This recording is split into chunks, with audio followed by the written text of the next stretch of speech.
Hello friends, তোমরা সবাই কেমন আছো? আশা করি সবাই ভালো আছো। তো আমার চ্যানেল লক্ষ্মী মাতা কিচেনে তোমাদের সবাইকে স্বাগতম। আজকে আবার একটা নতুন রেসিপি নিয়ে চলে এসেছি।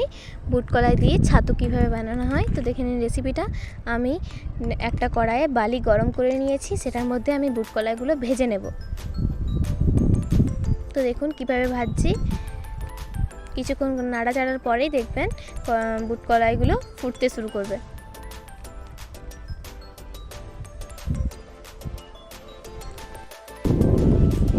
নাড়াচাড়া করে ভেজে নিচ্ছি।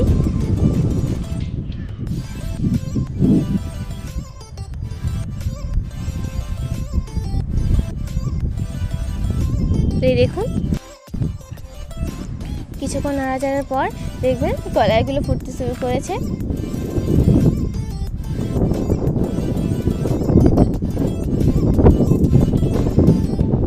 দেখুন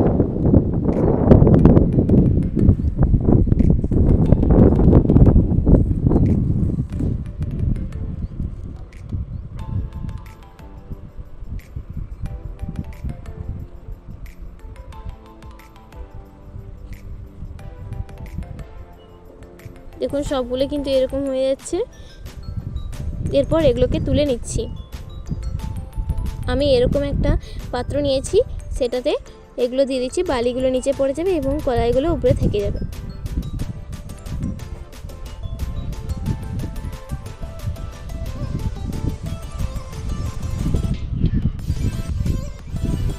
আবারও দিয়ে দিচ্ছি। এরকম করে সব বুট কলাইগুলো ভেজে নেব।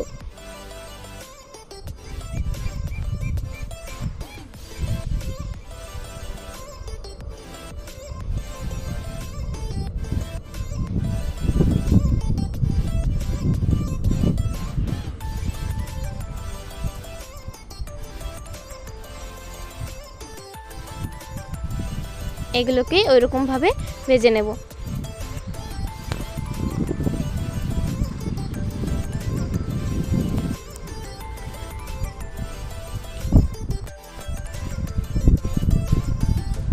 দেখুন এগুলো হয়ে গেছে। এরপর এগুলোকেও তুলে নিচ্ছি।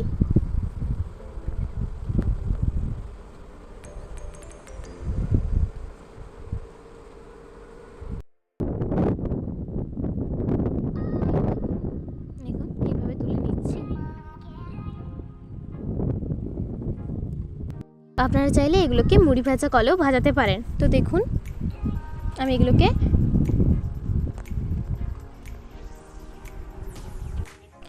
আমি প্রায় 20 মিনিট ধরে ঠান্ডা করে নিয়েছি, তারপর গুঁড়ো করে নিচ্ছি।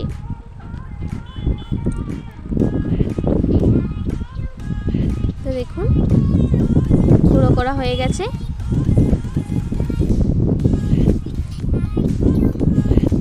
এরপর আমি এগুলোকে চেলে নেব।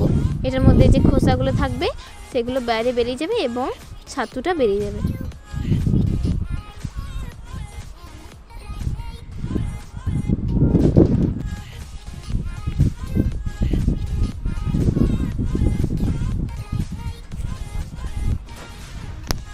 দেখুন আমি চেলে নিচ্ছি।